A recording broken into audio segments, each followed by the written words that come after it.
warm in here. It's freezing inside there. I got the shakes.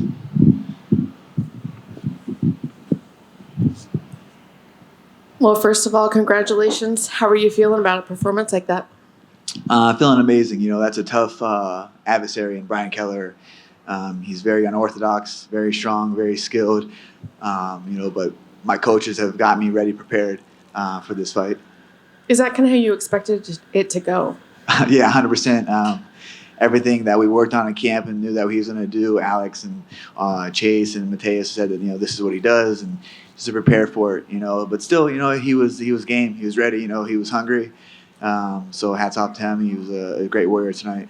And you pointed at someone. Can you talk to me about that right before the KO? No, I actually had him rocked, and I was trying to get him to kind of look like, and he didn't fall for it. So yeah, so I was like, shit, and I got to hit him harder, make sure I finished him. But I just kind of pointed to see if he looked over there. It was funny because I was with Uriah and all the Team Alpha Male guys last week for Song's fight, and we always used to call it the birdie. Uriah used to call it the birdie and then punch you. So it was just in my mind from last week hanging out with the guys. Well, it worked on me because I thought you were really pointing at someone.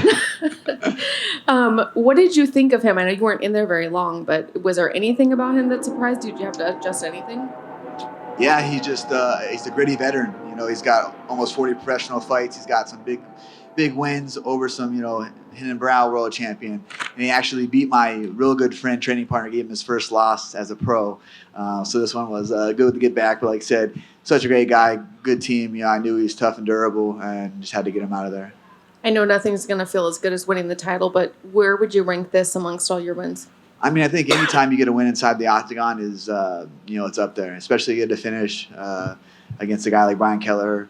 He's very dangerous. It's a very dangerous fight for me to take. I knew it was at stake with all that transpired from, the injuries and the setbacks, and same with him. That's why I told him after, the fight, hey, you're a warrior. You worked your way back to here. I had a lot of respect for him. I know the MMA fans are brutal. What do you say to the fans that maybe counted you out? Oh, I've been counted out my whole life. Luckily I had an amazing mother, a strong mother that raised us and never let us quit in anything. So just so thankful for her to, the way that she raised us and the way that she, made us strong, because this world is, it can knock you down and keep you down. But, I've had that my whole entire life. And honestly, this camp, and since I moved out here to Vegas, I've just been trying to, grab momentum and get it rolling and get back to the top. And I finally got a great team. Alex Perez, Chase Pammy, and Mateus Nakao, a lot of other guys that came in and trained with me that helped out a lot. What's different is from, previous fights, or maybe just in my mind, is these guys truly care. They just don't show up and clock in and clock out. They're checking on you, making sure you're getting your physical therapy, your mental is right, your body's feeling good, but also they're coming in here and just giving me work and the best work, and really putting myself above them. Those guys are a phenomenal team, brothers, coaches, mentors. I'm so proud and thankful to have them in my corner. This last 8 weeks has been amazing. We've had a hard training sessions. We just stayed, consistent and stayed in the moment, and just look for the next best thing was coming out here and putting the game plan together and preparing like we did, and we got the win. I know you had a call out already, but when would you like to get back in there? Would you prefer that opponent, or would you prefer to fight sooner? I would love to fight Deiveson Figueiredo. I think that's a great fight. 2 former world champions. He's now at the bantamweight division. That's a fight that should have happened years ago. I was obviously taken out from COVID, but flyweight's not my weight. Bantamweight is. I feel really good here.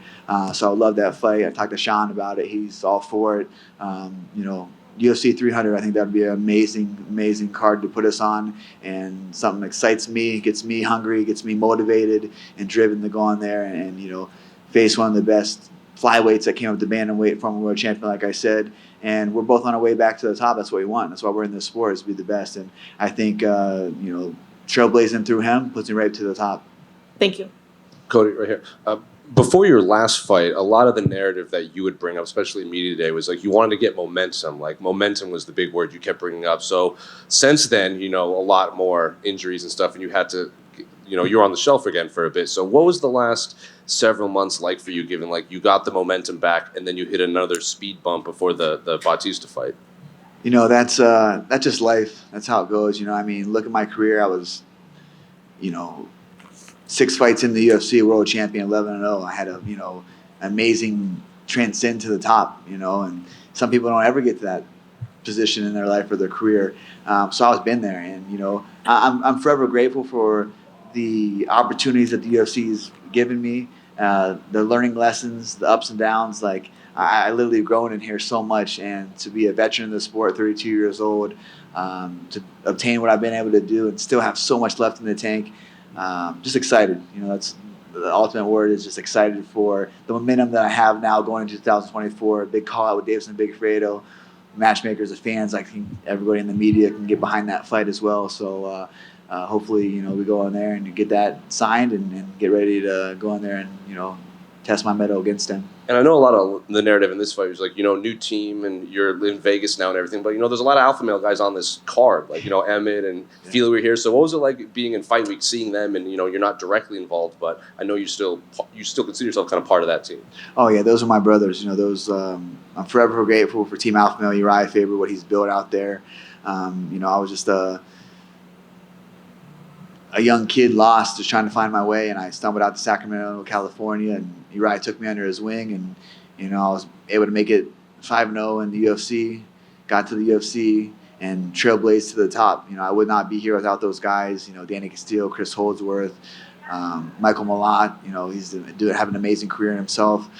Team Alpha Male, I love those guys, but here it's I got my niche. Like I said, it took me a little bit to find out who truly cares about you and who wants to succeed and wants you to win. But the momentum is everything in the sport. Anything in sports, obviously, momentum. And we get to go out there and fight and live our life and train and just filled with gratitude every day. Like my coach Chase Pammy says, just be grateful. Be grateful that we get to live this life and get to do what we get to do.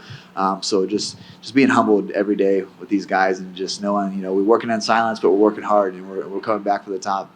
And we see the ice around your leg, and even in your post-fight interview, you said he came in with a good game plan. He was kicking your legs and everything. So during the fight, when you started to go attack your leg when you were circling away, did something in your mind like, oh, you've done your homework?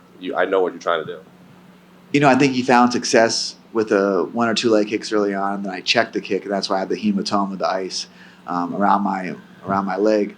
But a lot of these guys, I think that they get in there and they don't realize how fast that I am, and not only how fast I am, how hard I hit, that they whatever they can do to try to slow me down the speed. So yeah, he knew. That's what he said. He said hopefully that he could get in the second round and chop the leg a little bit more and more. But it wasn't the calf, wasn't the leg, it was just the shin. I had a big hematoma. It was not sore during the fight, and really hurt me or had me, less mobile. But I knew I had to get him out of there. He was a tough, durable guy. I know once after I landed the elbow after the clinch that it was a little bit different in his eyes. He didn't press us forward much, and he was dropping his hands a lot trying to land that low leg kick. So I knew, throwing the right hook would be there and follow up left hook, and that's what I landed. What'd you make of his skullet? Oh, the skullet, man, yeah. That's great. He's a character. We had a little bit of like I said, I don't really know him before and never spoke to him prior. We didn't go back and forth in media. Like I said, I got a lot of respect for him. But we were standing yesterday before the ceremonial weigh-ins, and I saw that he had a nice little ice chain down. And I was like, man, he's trying to out-bling me. And so he's a good dude. Like I said, I got a lot of respect for him. He's came from injuries. I know how that is. It's tough. And he's a 40-plus fight veteran. Has had some big wins over some guys, and got a lot of respect for him and his team. Was that refreshing, not having to carry any, like bad blood or the rivalry narrative that's kind of followed you for a long time against your opponents? I think where I'm at in my life, I like to work. I love the sport. I get it. Sometimes you got to sell the fights and go in there, and you're going to have an adversary that doesn't like you or wants to talk shit about you. That's how it is. But for me, I just want to go in there and work hard, devote myself, stay humble, be humble, and just keep collecting these wins and going home safe to my family. Cody over here. This fight was actually made by the UFC's newest matchmaker, Joe, who won a sweepstakes competition and then got hired on by Dana. How were your conversations like with him when this fight was being made? Actually, I was at the UFC Performance Institute, and I was getting PT work done. Just got done with some training sessions. Like I said, had to pull out of my fight previous, so I had to get some injections. Ended up tearing my knee, tore my hip, and tore my back again. So it was just a string of events that was just really had me down and out. But I sat back and regathered myself and just control what I can control. Is showing up, doing the work, doing the physical therapy, getting back in there, and lo and behold, Joe walks in with Forrest Griffin, and Joe asked for a picture, and I was like, oh yeah, of course. We chopped it up a little bit. Very knowledgeable on mixed martial arts, and actually Forrest told me, he's like, hey, he's here for he won Matchmaker of the Day, and so a light bulb went off in my head, and I was, hey, you tell Dana White that I want to fight December 16th. He looked at me, he's like, who do you want to fight? And I said, it doesn't matter whoever it is, December 16th. And sure as shit, my media was blowing up later that night that I got the fight. So shout out to Joe, thank you so much, man. Great matchmaking right there. And obviously, Dana spoke very highly about Joe before this fight, and assuming he goes on to have a great tenure with the UFC, I guess how cool is it for you being the first fight that Joe made with the company? Yeah, that's. I would be so happy and thrilled for him and his family. He's truly an amazing individual. Hopefully, he has a long, tenured career here with the UFC. And you're now on a 2-fight winning streak. How good does that sound given what you've been through recently? It's great, the highest of high and the lowest of lows in this sport, but you have to find that balance, You're never going to be too high off a win, never be too low off a loss. Just keep showing up, and, things will work out. And you mentioned there that Sean Shelby likes the idea of you and Figueiredo going at it, but in case Figueiredo gets someone higher ranked next time out, is there another name you'd like to face? I think that's a fight that Davis is going to take. I don't think there's anyone that can move the needle like me, maybe the rankings, but the fucking rankings are shit. You know what I mean? Like, it doesn't matter. Everyone's tough inside the UFC. It doesn't matter if they're not ranked. They're ranked in the top 10, top 5. Everybody in the UFC is absolutely an animal, a stud. So, it'd be a great fight. I know the fans are going to love it. I'm going to love it. So hopefully Deiveson, jumps on board and gets ready to get knocked the fuck out. That'd be a great one. Congratulations. Cody, right here. Yes. Your son got to see you fight and win tonight. How did that feel? That was great. I just FaceTimed him on the way here, or on the way just to talk to you guys. It was nice. It was emotional. I kind of said it to the guys in the back. I was with, like I said, earlier, I have my new coaches and teammates, that we've developed a great relationship over these last year that I've known these guys. But Team Alpha Male was there. Danny, Chris, Joey, Emmett, Feely, Bulldog, all these guys. And I was like, man, they watched Kai grow up in the gym. And I literally had to take him to the gym all the time and bribe him with candy so he'd watch him not run off the mats while we're sparring and training. So I was like, man, Kai's here. It's like he's here watching me for my first time. So kind of took me back a little bit. I'm not going to lie, it kind of made me a little emotional because these are memories that I want to make with my son. And I want to come home healthy for him, and I do this for him, have a better life opportunities, and I'm so thankful for the UFC to have this platform. I'm able to do so. The straight right hand you landed, was that something that you were working on in camp? Was that something that you felt he was susceptible for?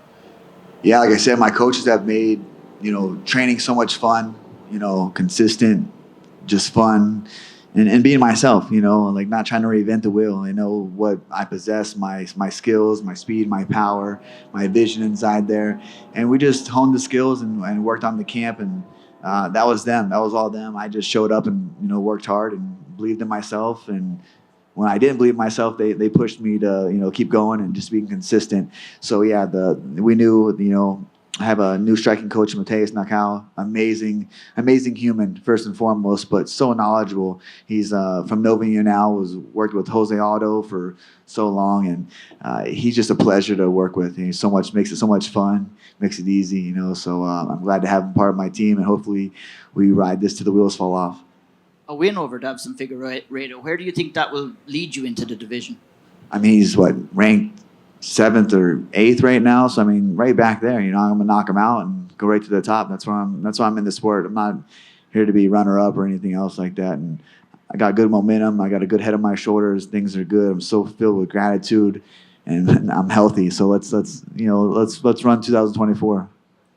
Are we going to be hanging with the boys tonight in Vegas? Hanging with the boys, yeah. My son's waiting at me at home, so he's got a Christmas list, and it's very extravagant. He's like, Dad, I got this, and this. I was like, after the fight, we'll see if you're on the good list or the bad list. So it's helped me out all camp. I said, I don't know. Sienna's been calling and said you're kind of teetering on the line. He said, oh, I've been good, Dad. He goes, but I've been bad a little bit. he likes candy, so he'll sneak in the pantry and you'll see chocolate all over his face. And he goes, I snuck in the pantry and had some chocolate. Yeah, I'm not gonna lie. So I'm like, I know, Santa tells me, So yeah, I'm excited to see him. I'm sure a bonus would help with that too. Yeah, that'd be great, man. Get that bonus. Yeah, because he'll spend it. Congratulations, Cody. Thank you. Cody, congrats on the big win. Seeing your performance tonight, I know that it was just that one round, but it kind of took me back a few UFCs ago when you were just putting it on Dom Cruz. Did you feel like that guy tonight? I know you've evolved and progressed, but like you really were just firing on all cylinders, and like your hands were fast as heck too. I appreciate that. I worked really hard. Just it's always a mental battle. I think it's the toughest part about this sport is mentally getting in there and getting yourself ready to go and fight another man that believes that he's better than you and ready to come, knock you out, break your arm, choke you out in front of millions of people all over the world. So that's a thing. Like I always feel like my skill is going to be there, my conditioning, my God-given speed and power is going to be there. But mentally, that's something I work on. I'm very thankful for my sports therapist, Micah, at the PI. He helps me stay engaged and not focus on what if next round, what if this, or what's happening 2 weeks from now. I got to buy flights and fly to Ohio for Christmas. You know what I mean? Like little things that just intrusive thoughts that come in your mind. Just staying engaged, looking for the next best position that you're in and do your resets. I think a lot of times it was good that I was in the side, the octagon tonight, and I had to do those mental resets where I started getting them hurt and I wanted to open up and just kind of go on that just, brawl style. And, I kept hearing my coaches and Alex saying, hey, calm down, get back to the wheeling, get back to your movement and things like that. So those resets, that we've worked all camp and I've been working religiously each week with my sports therapist have helped out so much. Mental health is huge, especially in a sport that's so violent and demands so much out of your body. That's awesome, man. And speaking of best positions, when you made the move, do you think everything has just really come together when you really needed it to, regardless of the ups and downs, moving to Vegas, little man being good, family being good? So now it's really back to the the no love show. Yeah, I truly believe everything happens for a reason. I was, here in Vegas, and it took some time. It's like kind of like, how bad do you want this? How bad do you want this to work? And if you do the right things and you're consistent and you just have gratitude daily, I think things fall into place. And I'm just happy to be where I'm at. I'm happy to be healthy. Happy to, be able to go home to my son and enjoy that. Awesome, man. And last for me, another big fight of yours when you had that walk-off at the Apex. This was another walk-off. But what is it about some fighters, your personal opinion, where they just go for that kill shot and just try to decapitate someone, but you walked away and that was your style? I've knocked out a lot of people in my life, so I know once a body loses consciousness after getting punched. So I just know there's no need to follow up. No need to follow up with that. And I knew that's all she wrote after that right hand landed.